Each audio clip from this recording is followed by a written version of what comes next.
Bonjour à tous, voici un harnais passager tandem donc, duquel on va vous équiper à l'issue du briefing. Sur ce harnais, on trouve 4 gros crochets, 2 crochets ici au niveau des épaules, 2 autres un peu plus bas ici au niveau des hanches. Chacun de ces crochets résiste à 2,5 tonnes et va venir s'arrimer sur notre harnais à nous qui est similaire au vôtre, à part que nous on a un gros sac à dos derrière.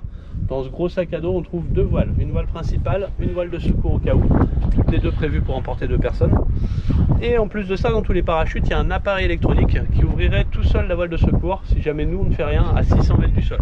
Normalement, on va faire notre travail bien avant, on va ouvrir la voile principale à 1500 mètres. On va donc monter à 3200 mètres.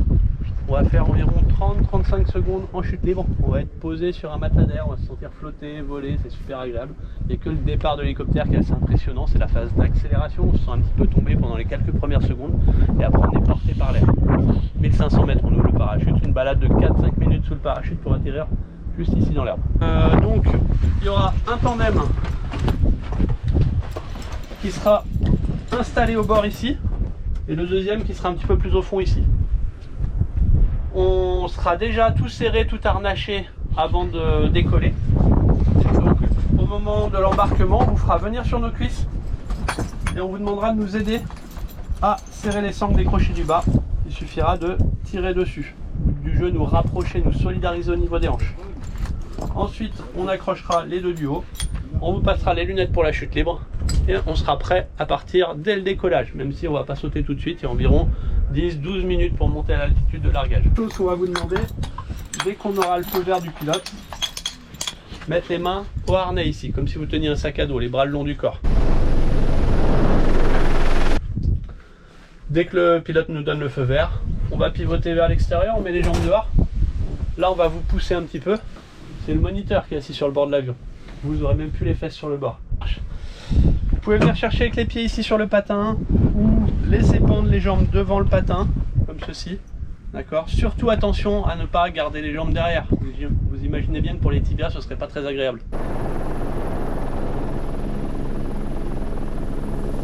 On vient mettre la tête en arrière sur l'épaule du moniteur, on pousse le bassin vers l'avant et dès que ça va partir en chute libre, on essaie de ramener les talons aux fesses pour essayer de faire une grande banane géante comme ça avec son corps. Ok. Au moment où on quitte l'hélicoptère, ça peut figurer un petit peu, faire une ou deux cabrioles, une ou deux figures, tonneau, salto, peu importe.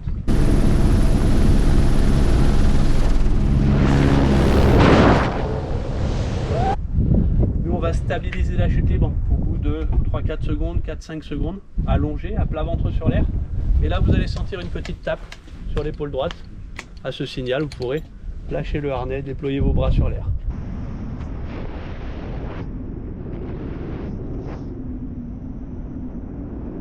Sinon, on essaye de conserver la position en forme de banane. Le visuel sur l'horizon, on profitera mieux de la vue et ce sera aussi plus agréable pour la respiration. Si vous regardez en bas, on ramasse 200 km/h de vent là dans la bouche, dans le nez, ça a l'impression d'avaler de l'air, c'est un peu moins agréable. En levant la tête, on respire normalement, on inspire par le nez, on souffle par la bouche, il n'y a pas trop besoin d'y penser. Si vous aviez une petite gêne pour la respiration, parce que c'est un petit peu impressionnant ces 200 km/h de vent là qu'on a envie de rentrer, on crie un bon coup, ça permet de bien vider les poumons et on reprend plus facilement son souffle.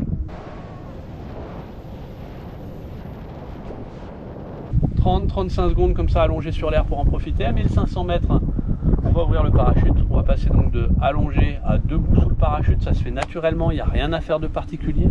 La seule chose qu'on vous demande, c'est de ne pas essayer de vous agripper derrière au bras du moniteur ou au parachute, qu'il y a des poignées derrière vos oreilles auxquelles il ne faut surtout pas toucher.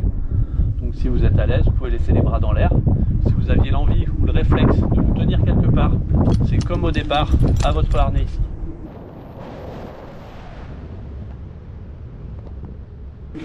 Balade sous le parachute, on vous passera les commandes. On pilote ensemble. On tire à droite, ça tourne à droite. On tire à gauche, ça tourne à gauche. Très bien. C'est pas très compliqué. Si on tire les deux, ça freine.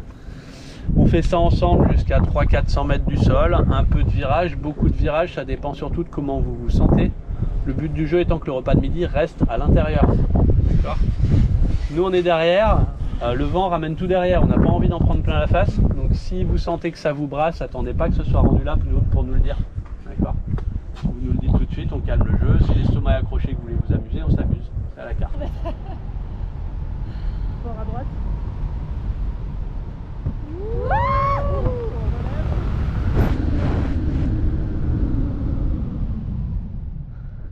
300-400 mètres sol, on récupérera nous les commandes seules pour assurer la sécurité du posé. Là on vous demandera une répétition de la dernière position pour l'atterrissage qui consiste à lever les jambes. Donc votre boulot, venir chercher avec les mains ici sous les genoux, tirer les genoux vers le haut, vers la poitrine et ensuite lever les pointes de pied vers le ciel pour être sûr que le moniteur derrière pose les pieds en premier. Tant qu'on vous dit rien, vous conservez cette position avec les deux jambes levées. Et on vous dit debout, marche, et qu'on estime être en sécurité, que nous on aura déjà posé les pieds au sol. À ce moment-là, vous pouvez reprendre appui sur vos jambes, faire quelques pas. Si on dit rien, vous gardez la position. Des fois, quand ça arrive un petit peu vite, on finit par une petite glissade sur les fesses plutôt que de courir à quatre jambes et deux cerveaux, puis de s'emmêler les pinceaux et de risquer de tomber.